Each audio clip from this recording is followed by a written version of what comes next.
Well, hi everyone, and welcome to another episode of the Auto Repair Marketing Podcast. I'm your host, Brian Walker, and today my guest is Mary Ann Pruitt from Mosaic. Yeah. Before we get started, I want to thank our sponsors, RepairPal. RepairPal is the key to unlocking new business for your auto repair shop. Find out more at repairpal.com/shops. Well, hi Mary Ann. Hi, Brian. Thanks for having me on. Yeah, thanks for being with me today. I'm excited. So we are here in Navarre Beach, Florida. Yes. And Mary Ann and I are in a peer group together with Agency Management Institute. And we get together just like many of you do. We get together twice a year, and we share financials and we share challenges, and it's just a great way for us to have relationships with other agency owners, and you've been involved in it for a while. Yeah, it's great. It's one of those things where you can learn from each other, and you can contribute and all the above. And it really, we build a bond for, over time with each other and just get to learn. And it's just one of those things that you end up looking forward to every 6 months that you're ready to go to. Yeah, it's been really great for us. Oh, that's good. So, highly encourage you. If you're in a coaching program, they probably have peer groups, so something to definitely get involved with. Yeah. But I asked Mary Ann to be a guest on the podcast today because she is a literal expert in digital advertising. But not, when we at Shop Marketing Pros talk about digital advertising, we're primarily talking about Facebook and Google ads, and you do that. Right, yep. But they do some really high-level stuff. One of those things is geofencing, and that's the primary thing that I want to talk about today because I know a lot of you are interested in geofencing. It's a hot topic in auto repair, but I think it's very misunderstood. Yeah. Some of the other things that they do, though, just so that you have a little bit of the background, and you can kind of fill in also, but they do programmatic media, which most of the people listening don't have a clue what programmatic media is. And they do it at a very high level, literally working on national political campaigns, presidential. We have all the above, political, brands, all, direct to consumer, direct to B2B, all the above. So we've had the awesome pleasure and blessing to be able to work with all these different groups that we get to. So it's neat. The things that we've learned in every campaign teaches you something new, whether it's business or whether it's political, all the above. Yeah. Yeah, so just like in an auto repair shop, there are levels to everything, and they are at the highest level when it comes to digital advertising, programmatic media, and all that. Yeah, and programmatic is so misunderstood. People don't understand it, and we really have to be shifting how we are thinking about advertising and how we are thinking about targeting our audiences. Yeah, and I'd love to have you on, and maybe we can talk about programmatic sometime. Yes. It's not something that's really being used much in auto repair yet. Some people are with like some Hulu advertising and stuff like that. But let's talk about geofencing. Yes. So what is geofencing? Geofencing in its most simplistic form is literally a circle around a target location and funneling ads to that location. That's in its most simplistic form. There's so many other things that can take place in geofencing, whether you're doing it through Google platforms or you're doing it through programmatic. That changes how you're using geofencing. Yeah. But geofencing in its most simple and best way for our brains to wrap around it is it's literally drawing a circle around a certain area, and that's where you're targeting your ads. Yeah. And then you can do a lot of advanced stuff with that. Yes. So you can advertise to somebody while they are within that circle, but also just if they have been in that circle. And then retargeting them back. So another thing that also takes place in the programmatic space that we can do with geofencing is called blueprinting.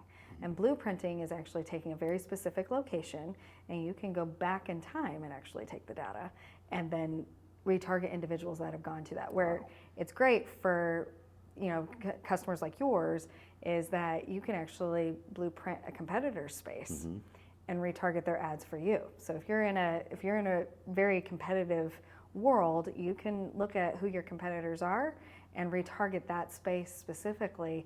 Blueprint, okay, I want to catch any device that's been in here for the last 90 days and retarget them with my ads. Yeah. Yeah.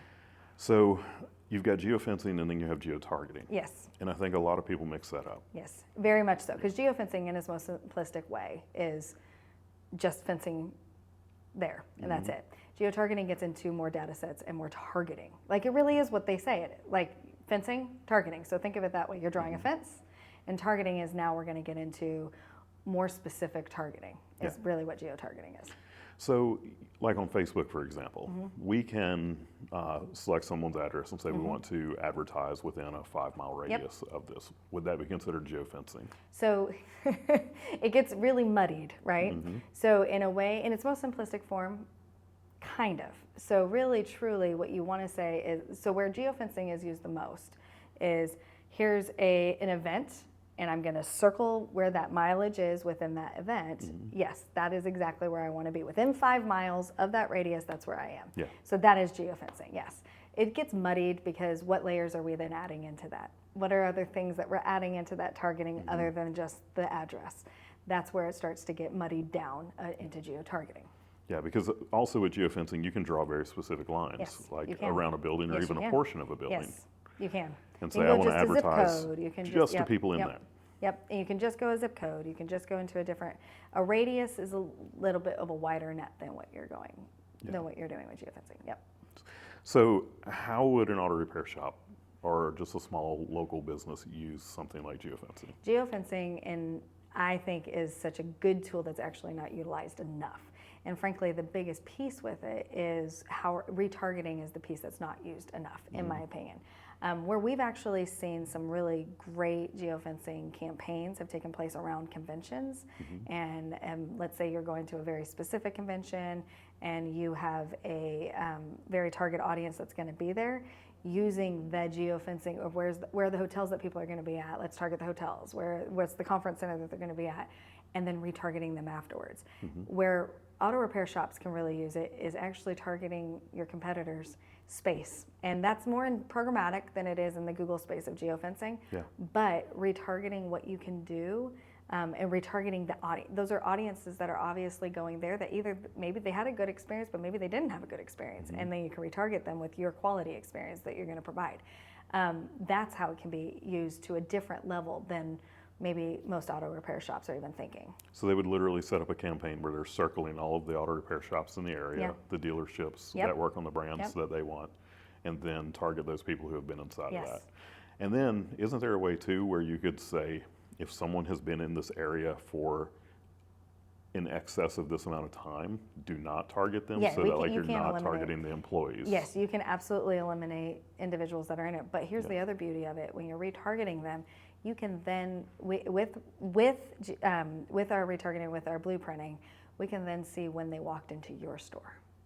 So that's then your tracking metrics. you get the whole tracking metrics and the attribution to the sale then at that point. Yeah. So there's a full circle that can go with it that's just a little bit more advanced than just regular geofencing.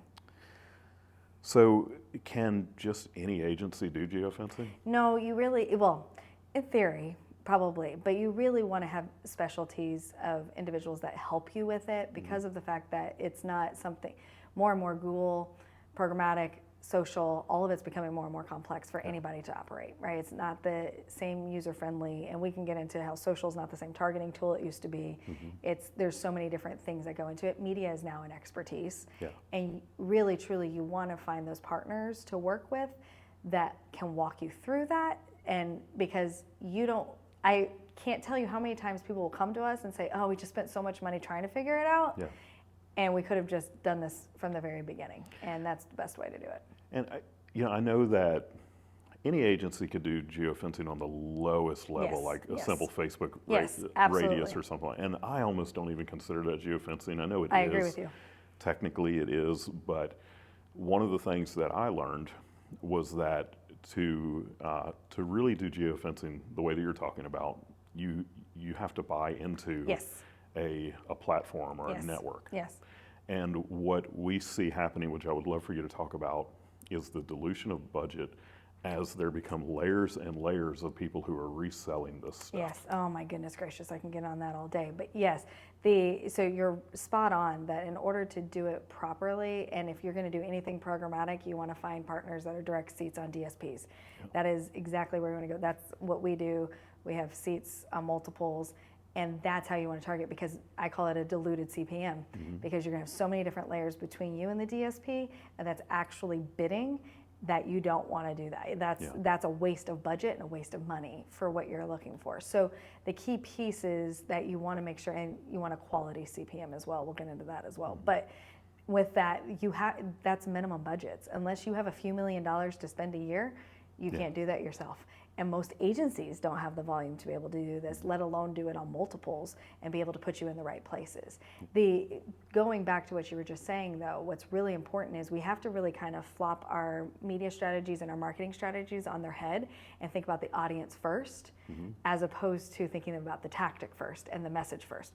We need to think about who the audience is, get to know them, and then we're targeting our media around the audience. Basically figuring out the watering holes where they are. Yes. And that's something that we talk about a lot, is that especially in the small business world, basically, people who are, they're not technical marketers. Right.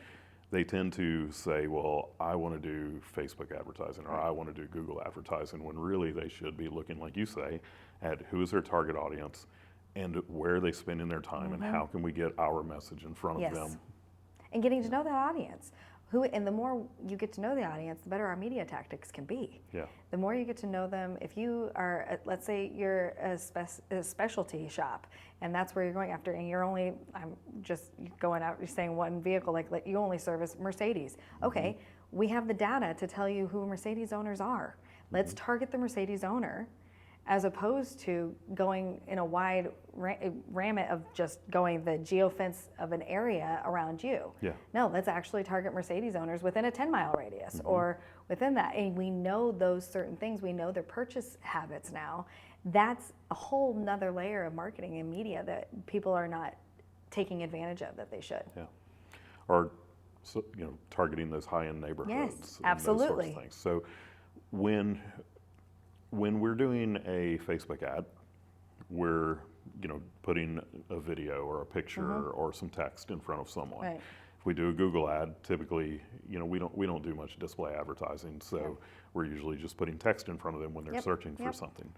When you are doing geofencing, what is the medium? What does it look like to the consumer? What are they experiencing and seeing on their side? If I'm in the programmatic space, I'm serving video, I'm serving display, I'm serving, then I'm retargeting, pre-roll, streaming audio. There's so many different layers now at that point. Once we go into, when you take and bring into the programmatic space and bring that into the blueprinting and the geofencing, the tools that are available to you are so advanced and what you're able to do. You can do it in the Google space as well, of being able to do it. And I talk about Google because a lot of times people will tell you, oh, I can do programmatic in Google. And that's great, but Google's one data set. Now we have so many other data sets. And plus now we're talking about first-party data. How do you get first-party data in there and build lookalike audiences and build things that you need to be? Social is not the target medium that it was on its own before. You have to have this first-party data to start looking at lookalike audiences. So talk a little bit about first-party data. Yeah, first-party data is so important, more and more. And I've been on this bandwagon for a while, but I think we're headed into such a crucial time for first-party data. Third-party data is always going to be here, cookieless and all the above. We're still able to target that way because behaviors are still going to be there and consumers are still opting in way more than opting out. There's still that happening. But your first-party data allows for multiple things to happen. First, you're getting to know your audience at a whole new level with first-party data. You're getting to know habits and behaviors based on who they are by them giving them your information. So when they're giving you their information and you're able to use that information, not only then can you match back IP addresses to that information, but then you can build lookalike audiences that are similar to those individuals. That's kind of a force multiplier of what you're looking at. So first-party data is one of those things that everybody needs to be collecting first-party data, period. There's no qualms about it, but that's everybody needs to be collecting it. And so our listeners have no idea what first-party data is or how to collect that. So basically for them to collect, from their standpoint, collecting first-party data is going to be having a pixel on a website. It could be. But actually, also asking for email addresses and... A lot of times what's great too though with shops specifically, your customers come to you with the vehicle that you either have to fix or maintenance or whatever it is. You're collecting first party data right there. You're getting their name, their address, their phone number, You're getting the information. That's first party data. You're just needing them to opt in to use that information. You guys actually have a better resource than most people have. In today's world of being so digital, we don't have as many people going brick and mortar or going to physical locations. That's not changing for your consumers, right? Your consumers are coming to you because they need to. So when they're coming to, or you're going to them to service their vehicle, whatever it is that's happening, you still have to get their name, address, and phone number, their email address. You're having to collect data. That's data that's literally coming to you. Just have them opt in and find a mechanism to collect it. Then from there, the lookalike audiences and the things that you can do with the data of what you're collecting is right there. It's actually free to come to your door. Yeah. And it's beautiful. You guys actually have it way better than most. Some of the data that's available out there is scary. Yes. People don't know. They don't even want to know. No, they don't. What it is. No. But I know that there are ways now to be able to, for instance, send a direct mail piece to someone who visited your website and they didn't provide any information when they were there. Correct. Yeah, the IP targeting and physical address targeting and pairing is a real thing, and us as consumers, it's interesting, and I know you hear me talk about this a lot, but the generational differences of how each generation actually cares about how we're using the data. The younger you get, the more they don't care. Right. They've never known anything different but us using their data. And the older you get, the more creeped out they are that we use their data. I remember my father, he called me, he was searching for a new coat on the internet, and then he calls me, he's like, I'm getting nothing but served ads for coats. Why? Why is this happening? And he's 80, and that's like, this is so weird. This is bizarre. Where my son, I love this story, and my son both of my kids love foreign languages, and they get into foreign languages. My older son comes running upstairs to me one day, and he goes, Mom, I'm getting served ads in Spanish. This is amazing. And he thought it was the coolest thing, because it was customization to him. So it was working to him. So generationally, we're looking at it, but that goes back to getting to know our audiences of who is it that we're really targeting and going after. And it doesn't mean you don't have more than one target audience. The Mercedes owner can be 70 and can also be 25, right? So, but we know that they're a Mercedes owner. So how do we target them on that level? It's then which tactics we're using for each generation and how to go after it. And I think there are a lot of misconceptions too about the older generations and the tactics that you use, because the older generations are using technology more than a lot of people Way more than you think. And it's funny because they're actually savvier on it than we give them credit.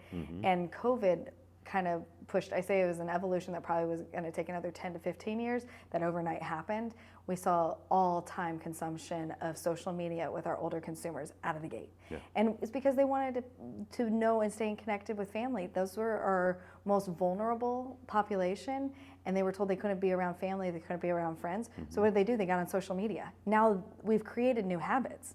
The thing with COVID that would happen was we were at an all-time high of consumption of media. COVID happened, and human nature is to collect as much information to survive. That is what we are created to do. We start collecting all this information, we start over-consuming media. Well, guess what? COVID lasted a couple years, right? Habits never changed. So now we've created habits, not just behavior or shortfalls that are just taking place. We're all-time high of consumption of media, and our older generations totally changed how they consume media. That light's still. Okay, I didn't see it. All right. So in marketing, especially for a small business like an auto repair shop, these are typically, $750,000 revenue to, on the higher end, typically, $3 million. Right. So, if they're putting 5 to 7% of their gross into their marketing budget, it's still not a huge amount. Right. Is geofencing something that is practical for a business of that size? And where would you say it fits within the hierarchy of marketing, compared to things like just doing standard Google ads and Facebook advertising and direct mail? So it depends on also the goals of your sales. If you are a well-known shop and maybe you already have a well-established brand, you're going to be looking at Google for search terms because people know you already. So it's a top of funnel or bottom of funnel approach. The bottom funnel is they're searching for you. They know your name. But if you're top of funnel, you still need some of that brand, or maybe you are a well-known brand, but you want to keep the reminder of your brand out there. Some of those top of funnel approaches need to be there. Let's say you're a brand new shop that really needs to build the brand. bottom of funnel is actually not going to help you yet. You have to build that brand. So that's where the geofencing, that's where the targeted ads, that's where you're establishing who you are to get into that. Then down the road, when we start to build that brand and people start to call you based off of the ads and based on, and they're clicking through to the websites and you're seeing that kind of traction growth, then from there you start to look at a mix of it all. Okay. But it's really, to me, you have to maximize. I don't care if you're spending $100 million. I don't care if you're spending $5,000.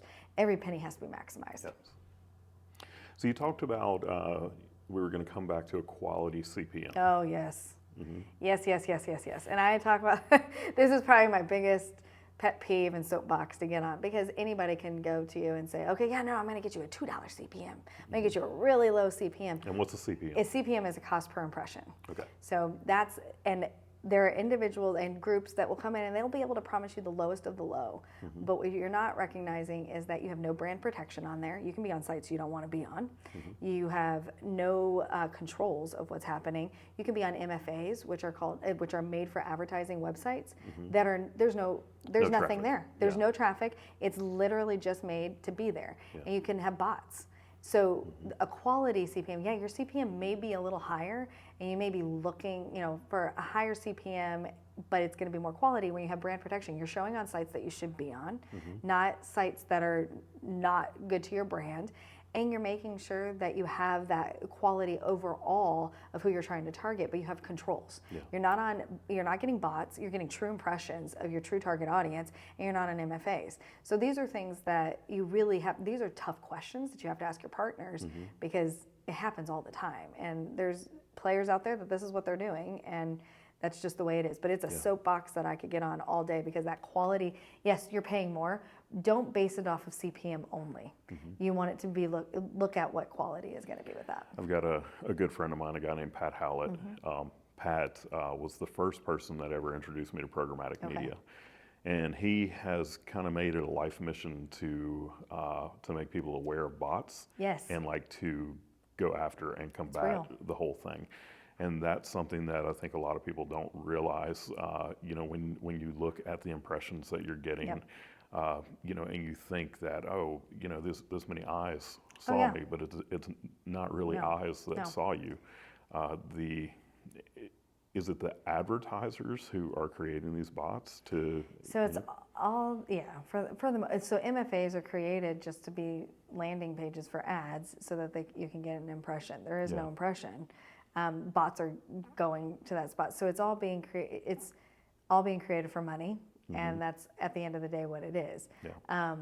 But you don't want, bots are not going to buy your service and your product. So that is nothing to ever go after. You want to put these parameters up, and I'm so in agreement with Pat on that of let's expose bots and MFAs as much as we possibly can, because it's not ethical way of doing business. Right. It's not the way to do it. And we want to make sure that if you're getting an impression, it is a person that is seeing that impression, and not just that, it's your target audience that is seeing that impression. Right. The other thing is too, know this, when we're going after the target audience, sometimes you're going to show up on websites that you're like, why am I on that site? That's weird. But in reality, that's where your target audience is. You're not always your target audience, right? We don't always know exactly where they're going to be. We don't know where the traffic is, but that individual, when we go, Mercedes owners, that's where they were, and that's where we went. And that's the idea of programmatic, is that and I don't even know how to really explain this, but there's a user hash out there that's all this information about this person, and within milliseconds, when someone is on a website and you have an advertiser who's advertising on that website, they're able to match that user hash with the advertiser to say, this is who you're looking for, this is that person, and it displays. And that's exactly, so you're literally, instead of going, okay, when I started in media, and I've been in this long enough that I've had seasonality to see the evolution of media take place. So when I started in media over 20 years ago, it was, we're going to go with demographics. We're going to target adults 18 to 54 years old. I always thought it was weird that we were going to target the 18-year-old and the 54-year-old the same way, but we did. And that's how we went very, very broad. This is my target audience. I'm going to look at my cost per point and how many GRPs I'm going to get for this. I had TV, radio, print, outdoor. That's what I had, and mail. That's it. There was nothing more to that. There was no technology to it. There was nothing. That was what it was. And now I can look at it and go, okay, I actually need to target the woman that is 42 years old, that drives a Mercedes Benz, that has this many kids, that, like, what are the layers of what I know about this person? Because when there's one, there's many. And that's the audience that we have to go after. You have to know that audience so well that then you can target your ads to them. And really what programmatic is I call it human-driven AI on our part, is AI collect all the data. All the data is there, and then we are automatically, it's an AI process of bidding for that impression of that individual, that woman that's 42 years old that drives the Mercedes Benz. So is there anything that I should have asked you that I didn't, that would be valuable to our audience of auto repair shop owners? I think the biggest thing for auto repair shop owners is to know that you spending a little actually does make a difference, and you doing things targeted, there's more options for you than you realize. I think that's probably the biggest thing with auto shops, that they're not sure. They're multi-generational shops, or there's a lot of different makeups of shops of how they operate and how they work. But there's more options to you than you think. Even if you have a smaller budget, you still have options for things to do. And frankly, do them so you stand out from your competition. It's a competitive field. There's a lot of shops in the country, right? All over the place.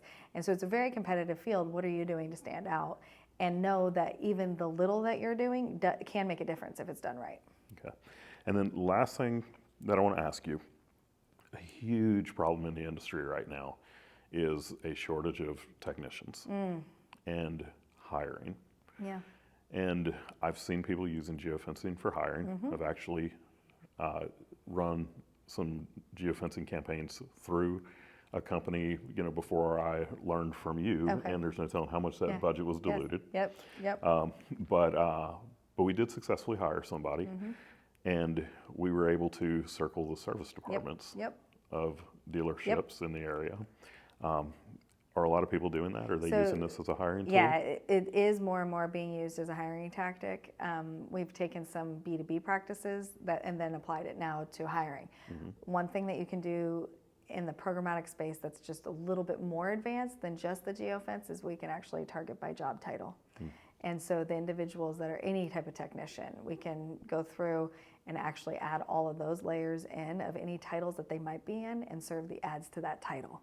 And so that makes it even more refined and even more down to that penny saving spend being right where you want it to be on the money. That's where it's really important. So those are some extra advances that you can do, but this is definitely a trend that individuals are doing it. And because we see it in B2B, we've been targeting job titles for a while. We've been going down that path, very focused on that path. Now with this, it's now, okay, I need to hire. I have a hard, and it's not the only industry that's having a hard time hiring, right? But the more competitive it is, and the more trained, and all the above. And COVID changed that too, of how people are working, and the whole thing. But now we're able to target down by the job title. So it's not just the geofence. Yes, that is a great way of doing it, but then just add a little extra frosting on that and look at a little programmatic targeting with it as well. Okay. Yeah. Well, that's awesome. I appreciate you being with us today. Yeah. This is something that we've been talking about for a little while now, and we need to start offering the service to our clients, through Mosaic. If somebody wanted to get in touch with you, what is the best way for them to do that? Absolutely. They can get a hold of me on our website, mosaic.agency/contact. Comes straight to my email. Follow me on LinkedIn, on Twitter. But I'm all about whatever questions you have when it comes to media. Our team's happy to help however we can. Thank you. Yeah. And thank you again to RepairPal for sponsoring this episode, and thank you for listening. Want to invite you to listen to the other podcasts on the Aftermarket Radio Network. You can find those at aftermarketradionetwork.com. Hope you'll listen in again next week, and until then, go fill those bays.